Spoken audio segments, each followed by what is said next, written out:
അസ്സലാമു അലൈക്കും വറഹ്മത്തുള്ളാഹി വബറകാതുഹു. നമ്മുടെ എ.പി ഉസ്താദ് പുതിയൊരു തട്ടിപ്പായിട്ട് വന്നിട്ടുണ്ട്. നമ്മുടെ നബി സല്ലല്ലാഹു അലൈഹി വസല്ലമയുടെ മുടി ഇത്ര സെൻറ്റിമീറ്റർ വളർന്നു എന്നൊക്കെ പറഞ്ഞ് അത് കഴുകിയ വെള്ളം വിൽക്കുന്നുണ്ട്. അങ്ങനെ കുറേ മണ്ടത്തരങ്ങളായിട്ട് നമ്മുടെ എ.പി ഉസ്താദ് വന്നിട്ടുണ്ട്. നിങ്ങൾക്ക് ഇതിനോടുള്ള അഭിപ്രായം എന്താ? ശരിക്കും ഇങ്ങനൊരു സംഭവം ഉണ്ടോ?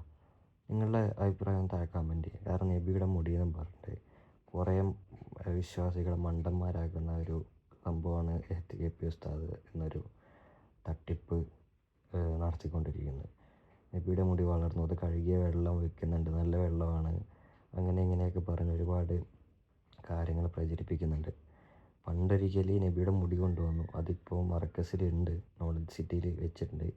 അതിപ്പോൾ നോക്കുമ്പോഴത്തേനും ഇത്ര സെൻറ്റിമീറ്റർ വളർന്നു എന്നൊക്കെയാണ് എ.പി ഉസ്താദ് ജനങ്ങളോട് പറയുന്നത്. അത് കഴുകിയ വെള്ളം നല്ല വെള്ളമാണ്, അത് വിൽക്കുന്നുണ്ട്. കാരണം മതം വിറ്റ് ജീവിക്കുക എന്നുള്ളൊരു, വിശ്വാസികളെ മണ്ടന്മാരാക്കി ജീവിക്കുക എന്നുള്ളൊരു ഇതാണ് എ.പി ഉസ്താദ് പണ്ടും ഇന്നും ചെയ്തുകൊണ്ടിരിക്കുന്നത്.